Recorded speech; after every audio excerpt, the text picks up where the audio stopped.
आप कैसे देखते हैं और खासकर में आप जो नए नाम की बात आ रही है उसको लेकर आप कैसे क्या स्वागत करेंगे या क्या करेंगे? आपको लगता है कि उसके खिलाफ करेंगे, क्या होगा? देखिए, सबसे पहली बात तो यह है कि यूनिफॉर्म सिविल कोड हिंदुस्तान में लागू करना मुश्किल ही नहीं बल्कि नामुमकिन है, क्योंकि यहाँ पर कोई एक मुसलमानों का पर्सनल लॉ नहीं है, क्रिश्चियंस का पर्सनल लॉ है, फिर विजोज है, नागाज है। कई ऐसी हमारे पास अपनी सभ्यताएं हैं जिसको आप एक साथ सिविल कोड के तहत नहीं ला सकते। रहा सवाल एक साथ civil code, common civil code के नाम पर मुसलमानों को जो टारगेट किया जाता है, तो मैं सारी मुस्लिम कम्युनिटी से ये बात कहना चाहूँगा कि हमें कॉमन सिविल कोड पर ज़्यादा चिंतित होने की ज़रूरत नहीं है। इसीलिए नहीं है कि पर्सनल लॉ में बचा क्या, पर्सनल लॉ में है क्या। ट्रिपल तलाक ख़त्म हो चुका, हलाला को हम खुद ख़त्म करना चाहते हैं, हलाला बिल्कुल गलत है, उसका मिसयूज़ हो रहा है, हलाला को ख़त्म कर दीजिए। पार्टीशन सूट के ऊपर आप देखिए सुप्रीम कोर्ट की रूलिंग आ गई। तो ये तमाम चीज़ें जो है ऑलमोस्ट मुस्लिम पर्सनल लॉ तो ख़त्म हो गया, डिस्ट्रॉय कर दिया गया है, तो पर्सनल लॉ तो अब कुछ बचा नहीं। अब अगर कॉमन सिविल कोड आता भी है तो वहाँ पर मैरिज रजिस्टर कराइए, आज भी वही है। काजी साहब निकाह पढ़ाते हैं, पर्चा देते हैं, उसके बाद में हम वक्फ बोर्ड जाते हैं, वक्फ बोर्ड जाकर के वहाँ से मैरिज सर्टिफिकेट लेते हैं, वो अवेलेबल है। काजी साहब का सर्टिफिकेट जो वो लिख कर देते हैं वो अवेलेबल नहीं है। तो हम तो ये समझते हैं कि कॉमन सिविल कोड मुसलमानों के लिए ज्यादा दर्द-ए-सर नहीं है ना परेशानी है। दूसरी और जितने हैं उनका क्या करेंगे, इंडियन यूनियन गवर्नमेंट को उनका सोचना चाहिए। और मैं तो मुस्लिम कम्युनिटी को ये कह रहा हूँ कि कॉमन सिविल कोड के लिए आप कोई ना एजिटेशन करें, ना कोई अपना स्टेटमेंट दें। आप इसीलिए ना दें कि उसमें हमारा लॉस है ही नहीं, लेकिन मुसलमानों का खंदा इस्तेमाल करते हुए कॉमन सिविल कोड लाने की बात कर रहे हैं, जिससे हमें कोई फर्क पड़ने वाला नहीं है एक्चुअली अगर देखा जाए तो। लेकिन पॉलिटिकल माइलेज के लिए कुछ पार्टीज हैं जो इसको जो है मुस्लिम से कनेक्ट करके, मुस्लिम इश्यूज से कनेक्ट करके इसको इरेज करने की कोशिश की जा रही है। जैसे सीएए था, सीएए क्या था मैडम, सीएए में सीधी सीधी सी बात थी कि वो लोग जो घुसपैठिए हैं, अरे हमारे तो 7 फादर्स की जो है ग्रेवयार्ड यहाँ है, तो हमें क्या किस बात की चिंता है। लेकिन उसको इस तरीके से रखा गया था सामने कि तुम्हें डिटेंशन सेंटर में डाल दिया जाएगा, तुम्हें परेशान कर दिया जाएगा। तो इस किस्म के प्रोपोगंडास की तरफ से मुसलमानों में एक ला करके इशू बना करके पेश किया जा रहा है। इसलिए मैं तो आज नहीं, लास्ट 6 मंथ से मैं ये कह रहा हूँ कि कॉमन सिविल कोड पर मुसलमान खामोश रहे, देखते हैं गवर्नमेंट लाती है नहीं लाती है। भाई 370 हट गया कश्मीर से, आर्टिकल 370 हट गया, 371 क्यों नहीं हटा? करने दीजिए ना मोदी गवर्नमेंट को। 370 जब हटा है तो 371 भी हटना चाहिए था, क्यों नहीं हटा? तो यहाँ पर भी यही होगा कि कॉमन सिविल कोड के नाम पर मुसलमानों को उकसाया जाएगा, मुसलमान रोड पे उतरेगा, लेकिन डायरेक्टली कॉमन सिविल कोड मुसलमानों से कनेक्टेड मेरी नजर में नहीं है। मैडम, आपके चैनल के जरिए ये कहना चाहूंगा कि कॉमन सिविल कोड ला ही नहीं सकते, हिंदुस्तान में आ ही नहीं सकता। ये सिर्फ और सिर्फ 2024 का पॉलिटिकल स्टंट है, आ ही नहीं सकता। ये बात लिख लीजिए, अगर आता भी है लाएंगे भी। देखिए इसमें कितने अभी स्टेप्स है, लॉ कमीशन है, पार्लियामेंट में बहस है, राज्यसभा में क्या बहुमत है? राज्यसभा में बहुमत नहीं है। आप आम आदमी पार्टी के ऊपर जो अमेंडमेंट लाए, आप उसको राज्यसभा में पास नहीं कर सकते, तो कॉमन सिविल कोड कहां से पास करेंगे आप? मुमकिन ही नहीं है। और अब जो प्रदेश के जितने भी, राजस्थान है, मध्य प्रदेश है, तेलंगाना है, ये जितने भी चुनाव होने वाले आप देखेंगे, इसके बाद में बीजेपी का राज्यसभा में बहुमत और कम होगा। तो सीधी सी बात है, राज्यसभा में बिल पास कर नहीं पाएंगे तो कहां से लाएंगे कॉमन सिविल कोड? मैं फिर एक बार कह रहा हूं, सारी मुस्लिम कम्युनिटी से बात कह रहा हूं कि कॉमन सिविल कोड पर कोई रिएक्ट ना करें, जस्ट वेट एंड सी वो क्या करते हैं देखिए। आप एक तरफ सिविल कोड लागू होगा तब भी मुसलमानों को फर्क नहीं पड़ेगा, क्योंकि पर्सनल लॉ में बचा क्या? मैंने आपसे शुरू में कह दिया कि पर्सनल लॉ में बचा क्या? कुछ भी नहीं बचा। जो चीजें हमारी अपनी पर्सनल लॉ में, जो पर्सनल लॉ बोर्ड जो बनाया गया था, उसमें कितनी चीजें बाकी रही। अरे मैडम, पर्सनल लॉ बोर्ड जिस मकसद के तहत बना, पर्सनल लॉ बोर्ड वो मकसद के तहत काम ही नहीं कर रहा है। पर्सनल लॉ बोर्ड खुद मेरी नजर में सही नहीं है। अब ये जो पर्सनल लॉ बोर्ड कर कर जो करते हैं, इनकी कौन सी ऐसी चीज रही आप मुझे बताइए जो मुसलमानों के हित में रही? बाबरी मस्जिद के वक्त जब बात हुई कि भाई आउट ऑफ द कोर्ट बैठकर सेटलमेंट करो, बात को खत्म करो, यही पर्सनल लॉ बोर्ड था जो बात करने के लिए तैयार नहीं हुआ। क्या हुआ? आज एक ही जमीन वहां पर नहीं मिली। जब बात हो रही थी तो उस वक्त ये बात हो रही थी कि 30% आप लेंगे, 70% हिंदूज लेंगे। 30% तो कम से कम मुसलमानों को मिलता, वो भी नहीं मिला। ये पर्सनल लॉ बोर्ड नहीं करने दिया। अब आज ज्ञान व्यापी का इश्यू है, मथुरा का इश्यू है, पर्सनल लॉ बोर्ड बोल रहा है कि हम कोर्ट के थ्रू जाएंगे, कोर्ट में लड़ेंगे। आप देखेंगे कल के दिन ज्ञान व्यापी मथुरा का भी सेम केस बाबरी मस्जिद का होगा और वहां पर भी मुसलमानों को शिकस्त होगी, हार होगी। पर्सनल लॉ बोर्ड को मैं कभी किसी तरीके से समर्थन नहीं करता हूं, क्योंकि पर्सनल लॉ बोर्ड ही है जो मुसलमानों को हिंदुस्तान में नुकसान पहुंचा रहा है। हो रही है, उस पर आपकी क्या राय है, आप क्या सोचते हैं? देखिए मैडम, सबसे पहली बात तो यह है कि इस्लाम में किसी की ज़मीन पर मस्जिद बनाना, दरगाह बनाना क़तई तौर पर जायज़ नहीं है। अगर हमारी अपनी ज़मीन हो तो हम उस पर मस्जिद भी बना सकते हैं, हम दरगाह भी बना सकते हैं, मदरसा भी बना सकते हैं। अब जो उत्तराखंड में जो मैटर्स रेज किए जा रहे हैं, मैंने कल भी एक टीवी चैनल से यही बात कही कि भाई आप जो दरगाहों को जो हटा रहे हैं, जिसको लैंड जिहाद का नाम दे दिया गया, मैं इसका मुखालिफ हूँ। देखिए, इस्लाम में जिहाद जो है एक बहुत ही पाक लफ्ज़ का नाम है और अन्याय के खिलाफ में संघर्ष करना उसको जिहाद कहते हैं। अन्याय के खिलाफ संघर्ष करना उसको जिहाद कहते हैं। तो ये लैंड जिहाद, लव जिहाद, ये सिर्फ और सिर्फ आरएसएस की बातें हैं और हिंदुत्व ताकतें जितनी मुसलमानों से जो दुश्मनी करते हैं उसको ये चीज़ से जोड़ रहे हैं। तो ये लैंड जिहाद भी गलत है, लव जिहाद भी गलत है।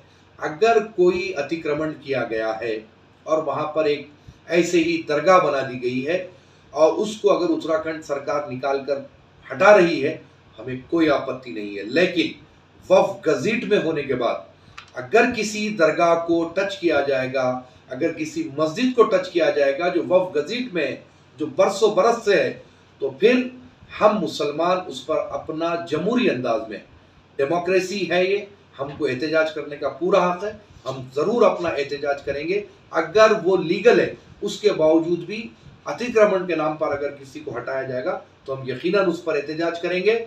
और वहाँ के जो मुख्यमंत्री है उन्हें भी ये चाहिए सोचना कि आप सिर्फ केवल कोई एक समुदाय के मुख्यमंत्री नहीं है, आप सारे उत्तराखंड के निवासियों के मुख्यमंत्री है। तो आपको चाहिए कि आप हर दो की तरफ देखें।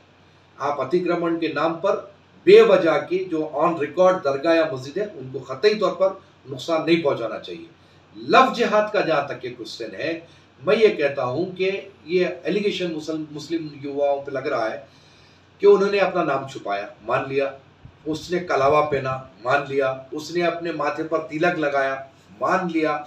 अरे जब शादी हुई जब तो सर्टिफिकेट शो हुआ ना, जब मैरिज रजिस्ट्रेशन ऑफिस में गए आप तो क्या वो अरुण के नाम से आया कलीम?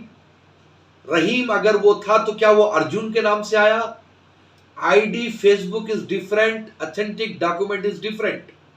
जब वो दोनों मैरिज रजिस्ट्रेशन ऑफिस में गए तो वो अर्जुन का सर्टिफिकेट तो नहीं लाया, वो रहीम का सर्टिफिकेट लाया, वो जुनैद का सर्टिफिकेट लाया।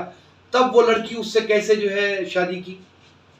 ये भी तो एक क्वेश्चन है। अच्छा, फिर ऐसे कई केसेस हमारे सामने आए कि लड़की लड़के के घर को जा रही है, उसके माता पिता से मिल रही है, तब भी उसको ये पता नहीं चला कि ये मुस्लिम है, ये धर्म जो है इस्लाम धर्म का मानने वाला है। देखिए, इसमें कुछ स्टोरीज होंगे जो धोखे की होगी। मैं ये नहीं कह रहा हूं कि टोटल गलत है, हो सकता है केसेस होंगे, लेकिन हर केस जो है धोखे का है, इसको मैं नहीं मानता। ये क़तई गलत है। इसमें दोनों की म्यूचुअल अंडरस्टैंडिंग होती है, बाद में कुछ जब जमने नहीं लगी तो उसको नाम दे दिया जा रहा है लव जिहाद, उसको नाम दिया जा रहा है कि जबरदस्ती धर्म परिवर्तन। मैं नहीं समझता, आज का दौर इतना फास्ट है और हमारी बहनें भी जितनी हिंदुस्तान की मेरी लड़कियां हैं, क्या वो पढ़ी लिखी नहीं है? कौन सी ऐसी लड़की है जिसको बताइए आप सोशल मीडिया से कनेक्टेड नहीं है? क्या वो कॉलेज नहीं की, क्या वो जो है इंटरमीडिएट पास आउट नहीं की? सब किए हैं। तो इसमें भी कहीं ना कहीं आइदर पार्टीज, मुस्लिम्स और हिंदूज, बोथ, ये दोनों ही जो है पॉलिटिकल स्टंट के लिए ऐसे इश्यूज को उठाते हैं और हिंदू मुसलमान में खाई बढ़ाने की कोशिश करते हैं। एक लव जिहाद की बात जिस तरह से आप बात कर रहे थे, तो एक सवाल ये भी बनता है जो आपने कहा कि ऐसा नहीं है कि केसेस नहीं होंगी, हुई है या हो रही हैं लेकिन वो कम है। आप कैसे कह सकते हैं कि ये कम है ये या ज़्यादा है?